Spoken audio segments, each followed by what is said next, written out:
بسم اللہ الرحمن الرحیم۔ ام المؤمنین حضرت عائشہ رضی اللہ تعالی عنہا نے جب پہلی مرتبہ حضرت اویس کرنی رضی اللہ تعالی عنہ کو دیکھا تو فوراً جان گئی کہ یہی اویس ہیں جن کا حلیہ رسول اللہ صلی اللہ علیہ وآلہ وسلم نے بیان فرمایا ہوا ہے۔ پس آپ نے حضرت اویس کرنی کو مسجد نبوی صلی اللہ علیہ وآلہ وسلم میں انتظار کا کہا اور فرمایا، اللہ کے نبی ابھی گھر میں موجود نہیں، آپ مسجد میں تشریف رکھیں۔ حضرت اویس کرنی سیدہ عائشہ کا یہ فرمان سن کر وہاں سے رخصت ہوئے اور بجائے مسجد نبوی میں انتظار کرنے کے واپس کرن لوٹ گئے۔ دوستو، روایات میں ہے کہ حضرت اویس کرنی حضور صلی اللہ علیہ وآلہ وسلم کی مبارک زندگی میں بھی ایک مرتبہ مدینہ طیبہ گئے تھے، مگر آپ حضور سے ملاقات کیے بغیر ہی واپس لوٹ آئے۔ حضرت اویس کرنی رضی اللہ تعالی عنہ جب مدینہ گئے تھے تو پھر واپس کیوں لوٹ آئے؟ آپ نے وہاں رک کر رسول اللہ صلی اللہ علیہ وآلہ وسلم کا انتظار کیوں نہ فرمایا؟ اور آپ نے سیدہ ام المؤمنین سے کیا عذر بیان کیا کہ سیدہ نے آپ کو رکنے پر مجبور نہ کیا؟ اس کی مکمل تفصیل ہم اپنی آج کی ویڈیو میں بیان کریں گے۔ چنانچہ منقول ہے کہ جب حضرت اویس کرنی رضی اللہ تعالی عنہ حضرت محمد رسول اللہ صلی اللہ علیہ وآلہ وسلم کے عشق سے مغلوب ہو گئے اور آپ کے دیدار کے شوق نے اس قدر ستایا اور تڑپایا کہ آپ کے بس کی بات نہ رہی اور اب مزید جدائی برداشت نہ ہو سکتی تھی، تو آپ پر صرف ایک ہی لگن طاری ہو گئی کہ جلد سے جلد دیدار مصطفیٰ صلی اللہ علیہ وآلہ وسلم سے اپنی عشق کی پیاس کو سیراب کیا جائے۔ بس آپ نے مدینہ طیبہ جانے کا مصمم ارادہ کر لیا۔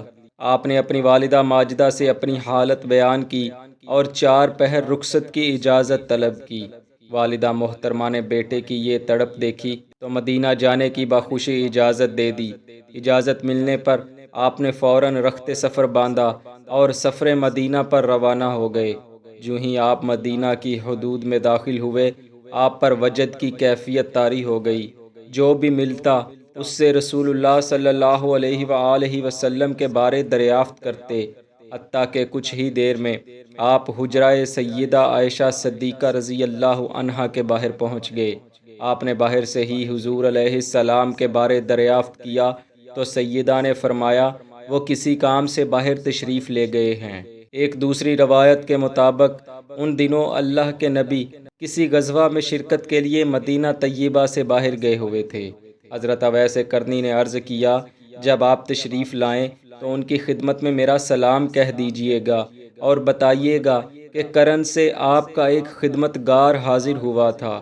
حضرت عائشہ نے جب حضرت اویس کی حالت دیکھی تو پہچان گئیں کہ یہ تو وہی شخص ہے جس کا حلیہ رسول اللہ صلی اللہ علیہ وآلہ وسلم نے غزوہ میں جانے سے پہلے ارشاد فرمایا تھا۔ یعنی رسول خدا صلی اللہ علیہ وآلہ وسلم نے حضرت عائشہ کو فرمایا تھا، میرے جانے کے بعد ایک مہمان آئے گا، وہ جب آئے تو اس کی مہمان نوازی اچھی طرح سے کی جائے اور پوری طرح اس کا خیال رکھا جائے، اس لیے کہ وہ اللہ کا برگزیدہ بندہ ہے، اور اسے روکنے کی کوشش کرنا، اور اگر وہ نہ رکے تو اسے مجبور مت کرنا۔